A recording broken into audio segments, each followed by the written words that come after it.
Yeah, like I'm a hustler. Like I love money. Like my name is Cash for a reason. You can't stop me. I'm gonna get money the way I can. And that's just me. I'm 27 years old. I'm young. I have no kids and I'm gay and I'm a pimp. Like it can't get no better than that. Sabrina. Yes. Sabrina, where'd you grow up? Where are you from originally? I am from Compton, California. I grew up off of Bradfield and Rosecrans. I'm from Mob Piru. So you have a gang Yes. past? Yeah. Yes. Which gang is this? Mob. That's a blood gang? Yes. Yeah. And tell me about your family growing up. Okay, so my mom got pregnant at 13 years old, and my grandma put her out on the streets. When she had me, she gave me up to my grandma and grandpa, and they raised me till I was 2. My mom took me back. She was into drugs, sherm, acid, meth, whatever she can get her hands on, just so she can prostitute at the age of 13. Well, my I'm Mexican, Puerto Rican, and Samoan. My family is the Mexican side, which they're really strict. I didn't know no English until I turned 13. So growing up, it was hard because I was as dark as I am, and my family believed that I was black. So they used to beat me. They used to make sure I spoke Spanish. They used to try to scrub the color off my skin. And my mom took me back when I was 2. When my mom took me back when I was 2, I used to be with her on the whole stroll, all hours of the day, all the nights. And you were how old? I was 2. 2 years old. 2 years old. And your mom is working Figueroa Street? Figueroa, Long Beach. Long Beach was her main one. Long Beach Boulevard. Yes. Then my grandma took me back when I was 5 years old. And when I was 8, my mom came and picked me up and told me that she was trying to get out of the prostitution game, that she's trying to get away from her pimp, and she had to tell me a bunch of stuff. So we parked in Watts, California, and she told me that she loved me, to be good for my grandma and my family, and that she's sorry and everything will be okay. 2 minutes later, she got out the car, told me to lay in the back seat. I actually got back up after she closed the door, and I watched her get killed. She got shot 17 times by 3 pimps. I watched it all when I was 8 years old. The ambulance and police came and took me back to my family, and I was at a soccer game when they finally gave us the news that she did not make it. You watched your mom get murdered? Yes, at 8 years old. So at 9 years old. What street was this on? This was off of 108th, and I don't know the other street, but it's off 108th by Grave Street Elementary. Wow. So, so at 9 years old, my grandfather came and moved in. One day I was walking from school, and when I walked into the house, I saw my grandfather molesting my little cousin. And at that time, my cousins, I grew up with them, so I called them my brothers and sisters. So at that time, she was only 4 years old, and he was like in the tub, like rubbing on her vagina area. So I took it upon myself and told him to touch on me instead of touching on her. I was grown, she wasn't. I know it wasn't right, but so I actually. You're protecting her. I protected her by putting myself in danger. So it became more and more that he was raping me, molesting me, and all kind of stuff. And one day we were at a party at my house, and he came in the garage drunk, and my cousins and everybody were in the garage, and he tried to get on top of me and do me in front of my cousins. And I called him all kind of bitches, and he got mad. So he went and told my aunt that I called him a bitch. So my aunt came and she started yelling at me. So I told her, I'm like, well, he's raping me. And when I told her that, she slapped me, and she told me that only, like, we keep it in the family. We don't say things like that. And I told her, I was like, and it wasn't right, I knew it wasn't right. So 2 days later, I ran away. I ran away to a friend's house. And then like a day later, my grandma found me. And she found me and took me back home. And then after that, she used to come and pick me up after school and everything. I wasn't allowed to go to school by myself no more.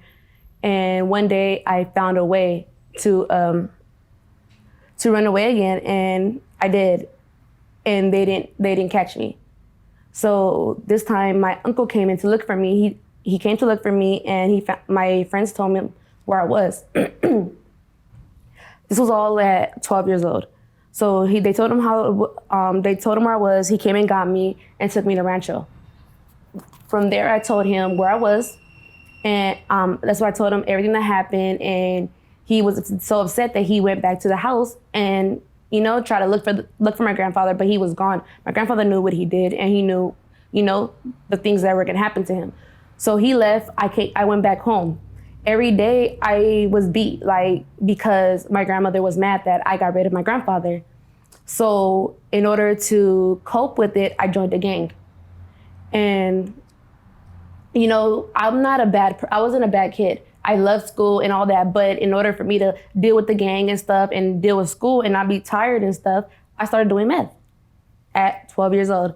And from there, it went from meth, powder, a little bit of sherm here and there, and crack. So this is all at 12 years old. Then foster care came. So they took me away, and when they put me in foster care, I had a nervous breakdown where I started biting the foster mom. And when I started biting the foster mom, she took me to the mental hospital, where I was there for 3 months. And I was convinced that something was wrong with me. I didn't understand nothing. I only knew Spanish. I didn't have anybody to talk to me right. So I shut down. I became mute, and I didn't speak at all. So finally, I got into a foster home, and I lived all the way in Pinion Hills, where it's deserted. It's just one house and then nothing but desert, and then you have to drive 30 minutes to go to a store or anything else, another house or anything else. So living out there, I was able to find myself and meditate and do other things. And my foster mom helped me, get it together. She was been through the same thing I've been through. So it was easier for me and her to connect. Yes, I became unmute, but I did not speak English still because my foster mom was Hispanic. So this whole time I'm going to school, don't know English, but I'm getting by. So at 15, I run away because she started getting men in her house, and I wasn't comfortable with it. I'm not comfortable with Hispanic men, not being racist. I'm just not. It's just uncomfortable for me. And I get nervous and I get very anxious. I get bad anxiety. So I ran away, and my social worker ended up bringing me to Fontana. So from Fontana, I was in a foster home, and the foster mom lied to my social worker, telling her that there was no men that live in the house when there, in fact, was her trucker husband who was Hispanic. So he was having relations with the other foster daughters, and I wasn't okay with it. So one day when he tried to sneak into my room, I cussed him out, and the next visit that I had with my family, I let them know that I'm being molested again, and they gave me a cell phone and told me to call them when I needed them. So when that happened, he came into my room again, and I called my family. When that happened, he slapped me. He slapped me because I wouldn't give him my phone. And then when he told his wife that I had a cell phone and I was being disrespectful, and he heard the phone go off, and that he came to my room just so he can get the phone because we're not allowed a phone. So when that happened, she came to look for my phone. She couldn't find it because I hid it in my jacket. So when they had left the next day, I ran away. I packed my things and I left. I went to my best friend's house, and I explained to him what was happening, and his mom allowed me to stay with her. They were African American. So I was staying there. While I was staying there, I was hidden. Mind you, I'm AWOL. I ran away from foster care. My social worker doesn't know where I'm at. There's a warrant out for my arrest, and I'm living with another family. And they're teaching me English. I'm teaching them Spanish. I'm not on drugs no more. She helps me get back into high school, and everything's going great. So, but one day, we were caught at the store stealing, and I got arrested. I was arrested for 3 months until my social worker found me. And when my social worker found me, she sent me to a home in Rancho Cucamonga.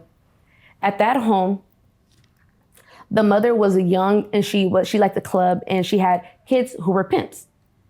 And they had hoes and they'll bring the hoes will bring their kids to me to watch them and I'll get paid for that. So, but as I'm watching the kids and he's teaching me the game and like, this is what this is. And, and I told him like, I'm gay.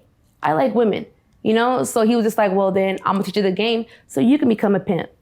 So he's giving me weed. We're smoking. I'm back on drugs now. Boom. Started off with weed. Then he started doing a little lean in it and then a little crack. So from there, I'm getting high as hell. And I'm still going to school. I'm still doing doing everything I'm supposed to until one day my foster mom gets a boyfriend. And he's Belizean. And she goes to work one day and he tries to, again, sexually harass me because I'm not giving him no play because I told him I'm gay. He doesn't believe pretty women should be gay. So therefore, he started trying to molest me. I let her know. She was unhappy with it. So one day I asked her, can I go to my best friend's house for a Halloween party? And she said yes. So I go. When I go, the buses are stopped running.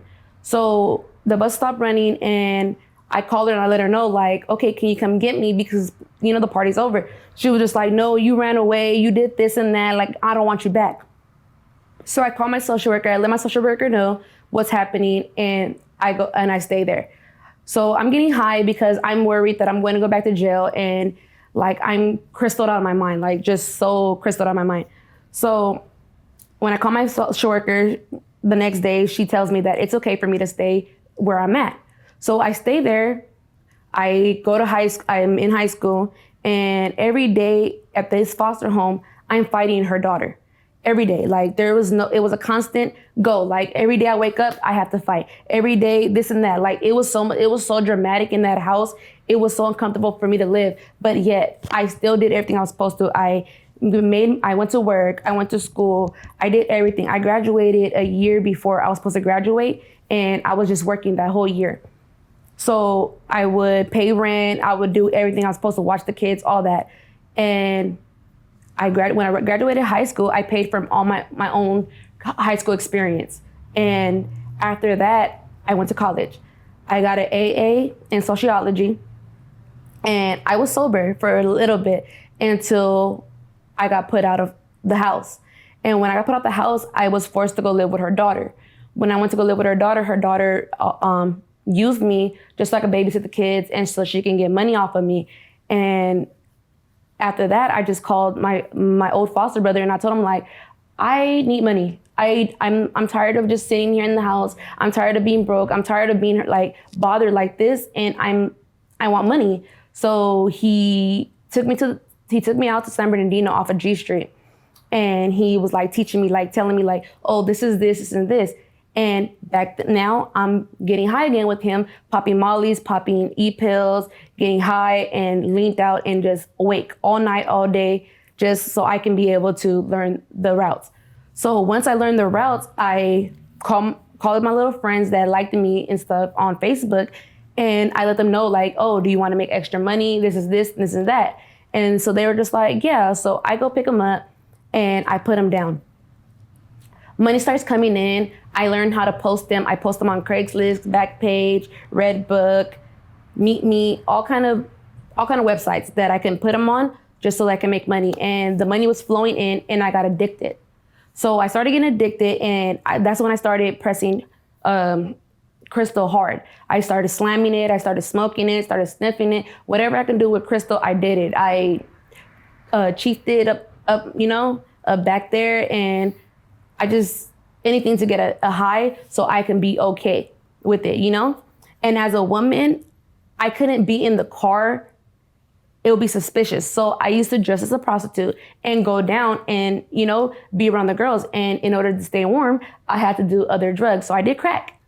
And I was naked, always naked, and out there and just watching everything that goes down, collecting money, selling drugs, and, maneuvering. Till one day I got kidnapped. I got kidnapped by a pimp named Kelly in Pomona, California. And he pistol whipped me. He took me to his house in LA, and he tried to force me to hoe for him. But the thing is that he didn't want me to hoe. He wanted me to steal. He didn't want me to sell myself. He wanted me to pretend so he can steal and I can steal from them. And he used to beat people, like bloody murdered. And I was like fighting for my life every day. Like I used to almost use the bathroom on myself, number 2, because I was so scared. Like I was on the street and he was parked right there. Like there was nowhere for I can move, like, nothing. So one day he got comfortable. After 2 weeks, he got comfortable and took me back to Pomona. Right when I got to Pomona, I called my old foster brother and I'm like, look, I'm here in Pomona, come get me. He comes and he gets me. So when he comes and gets me, he asks me like what happened, and I'm telling him, like, I'm describing the guy, describing the car and everything.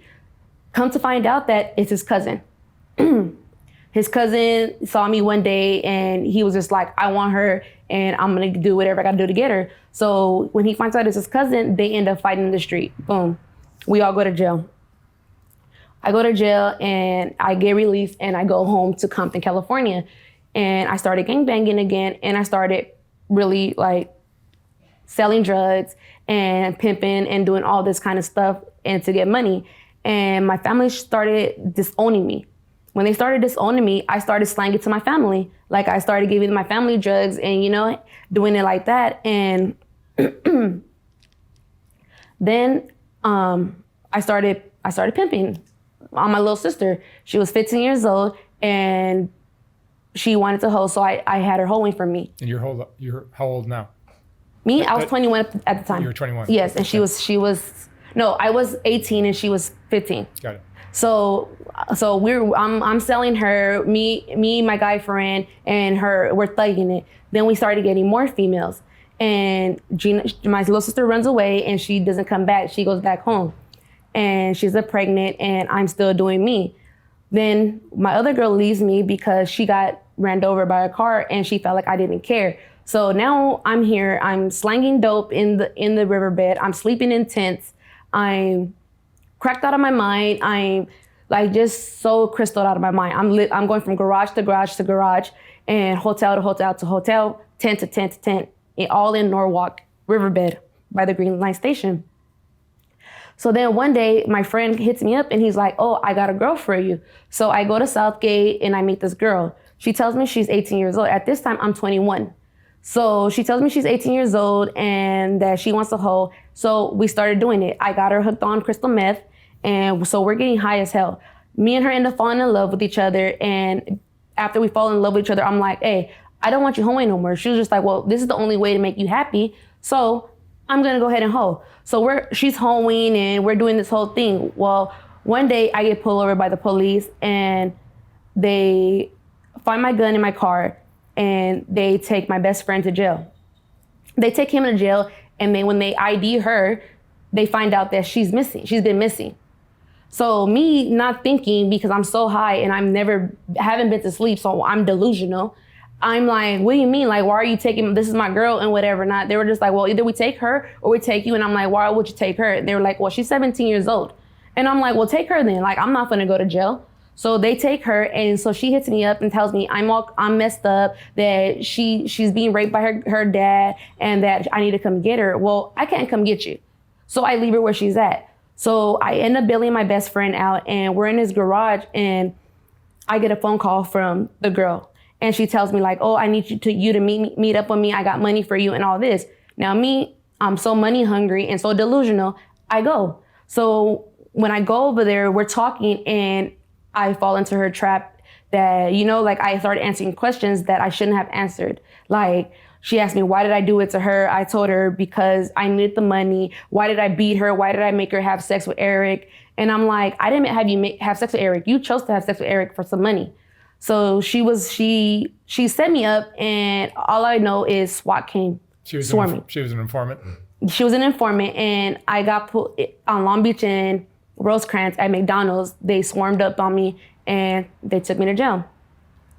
So I'm fighting. I'm in jail fighting, pimping and pandering, human trafficking, kidnap, false impersonation, and rape. So they're trying to give me 65 to life. I won't take the deal. So then they tell me 25 to life. I'm definitely not taking the deal. oh, do you want to go to trial? No, because I know I'm going to lose because there's some things that did happen and didn't happen. So then they gave me 16 with half. No, 16 with life. I told them no. Then they told me 16 with half. Fine, you know? So I took 16 with half, and in February 2017, I ended up going up to Chowchilla to prison. For pimping and pandering? Pimping and pandering, human trafficking. A female pimp. A female pimp. Oh. So, well, I'm in the first day in Chowchilla, the first day I got off the bus, I had girls at my door, 3 girls, ready to fight me. So I got jumped. I didn't lose, you know, but I got jumped because they said pretty girls are not allowed to be in the yard because they don't want their girls, which are either transgenders or studs, trying to hit on us. So I got jumped for being pretty. So from that day, I started doing drugs and I started making shanks. I got caught and I went to SHU, which is acid lockup, 24/7 lockup. Kind of like solitary confinement. Yeah, I was in solitary confinement for 6 months. And then when I got out, I started fighting just every day. I went over the wall to the main yard and I started just fighting everybody. Like every day it was nonstop fighting. Like I had scratches, I had like bald spots in my hair. Like it was just, that's why my face is like so, like I have dark marks because I was fighting every day. So I ended up, it was to the point where I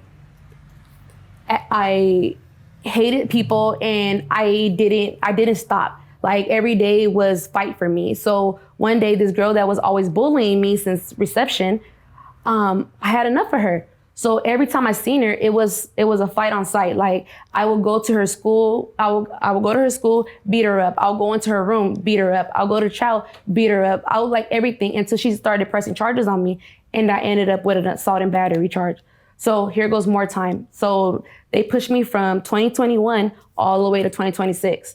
So now I'm in solitary confinement again, and I'm here for 8 months. So from after solitary confinement, the girl calls enemies on me. So I have to go to another prison. When I go to CIW, which is California Institution for Women in Corona, I meet my girlfriend.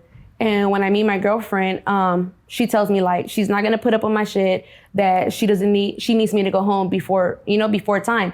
So I did everything that I was supposed to. I sobered up. I started going back to college. I started working out. I started behaving myself, and I got my time back to May 2021.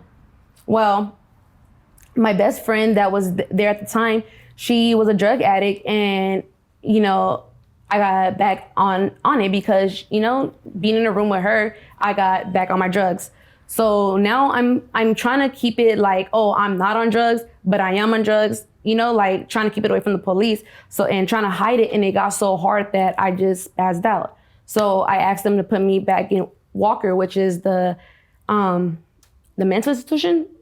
And because I tried to commit suicide because I just couldn't take it no more. Like I was tired. I was frustrated. Like everything like was coming down on me. Like I was just breaking down little by little by little. And I tried to kill myself. I tried to hang myself, and I didn't go through with it. So I was in Walker for 3 months, and they finally let me back out. And when they let me out, they told me I was going to go to Patton. So either I got my stuff back together and get on my medication, or I will go to Patton. So I got back on my medication, and I did my time, and I got out May 2nd. Well, when I got out to May 2nd, they put me here at the Weingart. When I got here to the Weingart, immediately I became a fiend again. So you've only been out? Huh? You've only been out a short time. Yeah, I've only been out for a few weeks, and I got back on drugs. Like I'm addicted. I'm an addict. Like the drugs don't do me. I do the drugs, but I'm a fiend. Like I love drugs. I love the way it makes me feel. Crystal meth? Yes, I love the way it makes me feel. Like it makes me feel like I don't have a cure in the world, and I don't. Like I carry my pookie everywhere with me, and it's just I don't care. Like I gave up gangbanging, and I'm here at this program trying to get my life together. Yet I'm still getting high, and. Are you back to the prostitution? I'm back at prostitution. I'm pimping and pandering again. I I can't even lie. I am looking for girls, but in a different way. Like, I'm not trying to do things I used to do the same way. I'm just trying to do it more in the legal ways as an escort service instead of prostitution. Yep. So yeah, like, I'm a hustler. I love money. Like, my name is Cash for a reason. So I get it any way I can. I do it any way I can, and you can't stop me. I'm gonna get money the way I can. And that's just me. I'm 27 years old. I'm young. I have no kids, and I'm gay, and I'm a pimp. Like, it can't get no better than that. Like, girls love me. Like, why not? You know? So that's my life. And you told me you're a virgin as well. And I'm a virgin.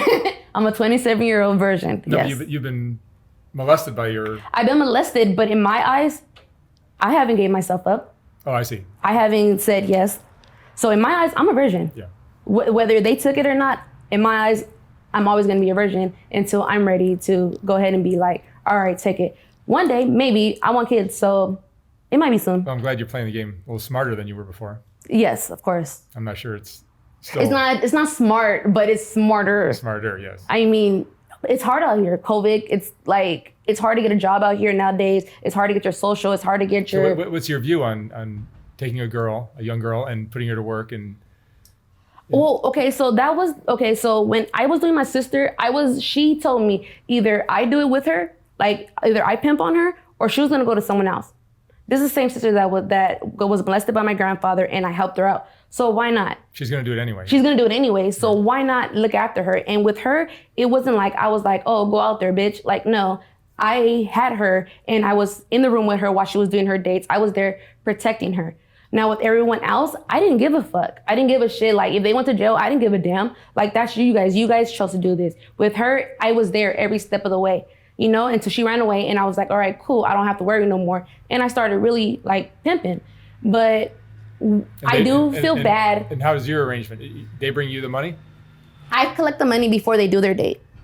Like, I was one of their pimps that it was like, all right, hand over the money. I'm a girl. Like, they're not going to tell me no, like, you know? So they're not worried about me. And do you give them I give them, yes, I give them their cuts. Yes, I do. I make sure they're well groomed. I make sure they have clothes. I make sure their hygienes are fine. I make sure their doctor's appointments are great. I make sure they're natural. They're bomb bitches. Like, I never had them looking like hoes on Figueroa or like just stragglers. I never had them looking like that. They were A1, like they couldn't be in casinos. Like, they were always online. And when they wanted to get down on the blade, they got down on the blade by themselves. I didn't force them. I always had their trap made when they were doing it online. So they were really escorts, but I did mess up by having a minor, and I do regret it because I should have been smarter than that, because that is somebody's child, you know? But I did not force her. She came willingly. So that I don't regret. But I do regret, like, putting her through the stuff I put her through. And getting yourself in trouble. And getting myself in trouble. Yeah. So what have you learned from all this? You're still young. You're 27? Yes. I've learned that I can't trust people the way I thought I could. I can't be loyal to people that I used to be, because back then I was loyal. Like, I gave everybody everything. I gave you my last. I go give you my shirt on my back if you needed it. Nowadays, I'm like, fuck you. I got the fuck it's. I don't care. Like, you can be dying. You could be burning out there and I wouldn't piss on you. Like, literally, like, I have no care in the world. Nobody gave a damn about me. I did 8 years by myself in prison. Nobody there for me but my girlfriend. So I had to thug it out by myself, and now I got the fuck it. So I don't care. Like, I don't care about you, and I'm not going to jail for you or for nobody else. Like, if I'm going to go to jail, I'm going to go to jail for something serious. And that's just that. And my life, I'm going to live it. I'm going to go back to school. Yeah, I'm on drugs, but I know how to do stuff legally now. Now I know I know my limit. I'm not on Sherm. I'm not on heroin. I'm not on all that kind of stuff. I'm just on crystal and weed. That's that. All right. Cash? Cash. Cash, thank you so much for talking with me, and I wish you the best of luck. Be careful out there. Thank you so much. Thank you very much.